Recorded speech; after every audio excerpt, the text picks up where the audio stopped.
Hello and welcome to the weekly commodity market update. I'm Brownfield's Will Robinson, as always, joined by the University of Missouri's Ben Brown. How's it going, Ben? Oh, it's going all right, Will. How are you today? Oh, doing pretty well. We've had some steep temperature drops today, so you're really catching that third gear of fall finally after a warm stint last week. So I'm sure you're experiencing much of the same.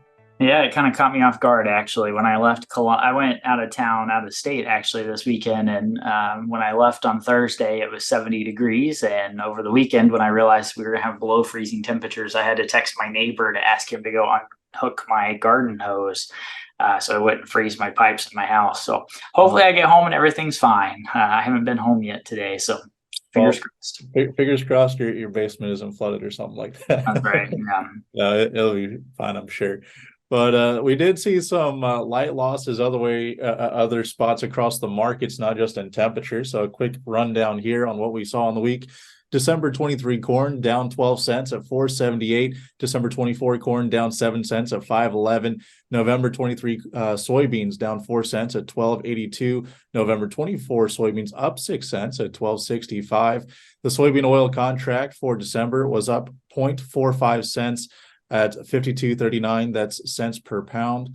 Soybean meal by the short ton was up $6 by the short ton at 426.50. That's the December contract. And then the 23 crop for the wheat, the December wheat contract there down 21 cents at 566. July wheat for 2024 down 4 cents at 627. And then the crude oil contract, that new contract, the January, was down $1.47 at 81.93. So Ben, we saw a lot of light losses across the board, but still soybean meal up $6. What are your thoughts as we come into this new week? Sure, that soybean meal contract continues to creep higher. We've kind of expected this little run maybe here in soybean meal as the U.S. has been supplying the world on concerns that Argentina just doesn't have the beans. Even China has happened to maybe crush a little bit more to make up some of that shortfall out of South America. So that would be maybe my first thing that I noticed, or that my first comment related to your market rundown is that soybean meal contract continues to creep higher. The second thing is that the West Texas Intermediate crude oil price continues to tick lower. We're now in the low 80s after just a few short weeks ago. We were in the low 90s, talking about $100 per barrel oil. Was kind of the expectation by a lot of news outlets. Crude oil stocks are tight. I don't want to ignore the fact here that when we think about U.S. crude oil supplies, including the Strategic Petroleum Reserve, we're at some of our tightest levels since the mid 1980s. And everybody remembers the big concern that we had in the 70s and 80s. And so we're at the tightest level since then, but yet we're seeing crude oil prices start to decline. And I think that's indicative of maybe where the global oil picture is heading over the next couple of months. So Ben, as we see the crude oil contract continue to trend a little bit downward, down in the lower half of the $80 range there, how does that translate to energy prices? What's the gap there? Because it's not, obviously a direct one-to-one correlation, but how does that impact the everyday lives of farmers? Sure. I mean, it impacts production ag in a lot of ways. There's probably not even 10 ways that I mean, there's more than 10, I guess is what I should say. There's a lot of ways it impacts agriculture. Distillate fuel stocks have continued to decline. They were down for their fourth straight week this week. That's probably not surprising as we continue to use diesel fuel for combines and winter wheat planting and getting fields ready for the winter. So I'm not surprised that we've seen this downtick in distillate fuels, but certainly as we think about when we get around to planting in the spring, we certainly want to see distillate fuel levels a little bit higher maybe than where they are right now. Or let's put it this way, we're used to seeing distillate fuels a little bit higher than where we are right now. And Ben, kind of shifting gears a little bit here. Before we hopped on here, we were talking a little bit about the positions of both corn and soybean contracts where they sit right now. And you made an interesting comment to me talking about the corn futures positions, trying to imply that corn is undersold. Can you elaborate on what that means and where the market sits currently as far as the overall supply picture? Sure. And so for our listeners out there, just kind of want to do a quick explanation that we get delayed official reports from the Chicago Mercantile Exchange. Basically, they take all the position changes of futures and options from a period of time, and they put them all together and they report them out by product. So it's usually a week delayed. So like the numbers I'm giving today are from, the week of the 20th, right? So they are delayed, but they kind of help us paint a picture of where we're at. And just looking at those, they then break them out by managed money and commercial stocks and stuff, and a variety of other categories. But as we look at those commercial stocks, normally we associate those with farmer selling, and they are, the bigger the negative number, the more product it signals that the U.S. producer has sold. And so we're dealing with a rather small negative number right now. That number, for comparison's sake, is about, a seventh of what it was just, the last couple of years during this time. So it's signaling that U.S. producers haven't sold as much corn into the market as what we normally would see. And therefore, there is the risk that as harvest continues, we may see more harvest pressure or farmer sales hitting the market, pushing that December corn, pushing that corn contract. It might not even be the December contract. A month from now, we still might not have all those sales through the system. And so it might start even impacting some of the deferred contracts. But I guess my point here as well is, like, I'm not convinced that we've seen the harvest lows in the corn contract. So really, as you're talking about these contracts, so looking at the undersold tone that you talk about in the corn market, basically you're saying that you're surprised, or the market at least might be surprised, that more corn hasn't already come onto the market, and it's expecting that to happen in the coming weeks and months.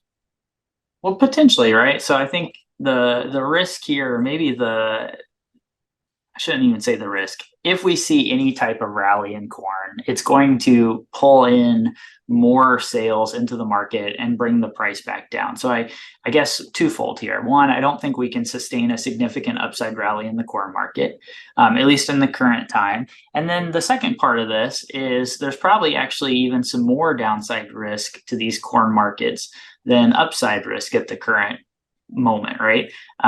There's a number of fundamental factors, like the delayed planting of soybeans in South America, then turning around and delaying the corn planting in the spring. Those are fundamental reasons to want the corn market to go higher. But I think just from a market technical standpoint, there's a lot of unsold corn out there that eventually is going to get sold into the market. I think farmers are just reluctant to do it because we're experiencing prices that are a lot lower than where we were earlier in the year. In fact, here in October was when we set the harvest price for crop insurance for corn, spring planted corn, and we're going to find that to be significantly lower than the base price that we set back in February. So really, it's an interesting dynamic because you talk about some of the fundamentals, the market fundamentals that might be trying to support the corn market, but as it creeps up, with that expectation that maybe a lot more corn would come onto the market, of course, a return to maybe a downward movement in that corn price and the futures contracts there. What's your general thought looking now towards soybeans on where we sit there? We continue to see minimal movement on the soybean futures, and then still gains coming for the soybean meal. Well, I think we've got a supportive picture on the soybean side. And when we think about, our exports haven't been as strong this year, but they've certainly picked up here as of late. We've got some increased precipitation that's helping out with Mississippi River water levels. It's making the U.S. more competitive. We may see China increase their domestic soybean meal production. Like we already kind of talked about this, right? Lack of soybean meal production in South America. China might have to pick up some of that slack to produce their own soybean meal. Of course, they depend a lot on whole soybeans to crush those, to crush into meal. So maybe we see some added, interest in that market that helps our exports. Domestic crush in the United States is very supportive. I can go on and on and on. And I think what I'm leaning towards here, what I'm trying to say is we could see actually a very strong soybean to corn ratio that favors soybean planting well into the March timeframe here in the United States, maybe even February, right? Something that is maybe historically strong between the two crops. All right, Ben. As we start to wind down here, I know it's Fed week this week, so what should farmers and ranchers really be paying attention to on what could impact the markets? Sure. So the Federal Reserve is, they are meeting this week. There currently is no expectation by the market that the Federal Reserve will increase interest rates. At least here in the November meeting, they've been pretty clear that they expect at least one more hike this year. They've made that mention, they've mentioned that in a couple of meetings in the past. I'm a little concerned that they could come out and actually increase interest rates when the market is completely expecting, a stable picture. Do I think they need to go an extra interest rate hike? Probably not. I think we're seeing the market kind of work out here, but certainly these are the type environments where the Fed kind of makes a statement and says we told you this, and we're serious about controlling inflation. So here's the final interest rate hike we've been talking about for months. So that'll be a very interesting report. Outside of that, I spent a lot of time just talking about the Federal Reserve, but outside of that, we turn the calendar to November this week, so we'll get some private yield estimates. We're getting pretty close to having a good idea of what that U.S. corn and soybean crop looks like. We've got some crushing reports for September on the grain and oilseed side, and then outside of that, just our normal reports that we talk about every week. And talking about getting an accurate look at those, I think corn is right around 3/4 the way harvested, and I know soybeans is over 80% at this point in time. So, like you say, Ben, we're starting to get a good idea of what that total crop looks like. Well, Ben, I do appreciate all the information and knowledge. Viewers, listeners, if you'd like to learn more about us or our sister program, the Weekly Livestock Market Update, you can do so at brownfieldagnews.com. Ben, thanks again. I'm Will Robinson on Brownfield.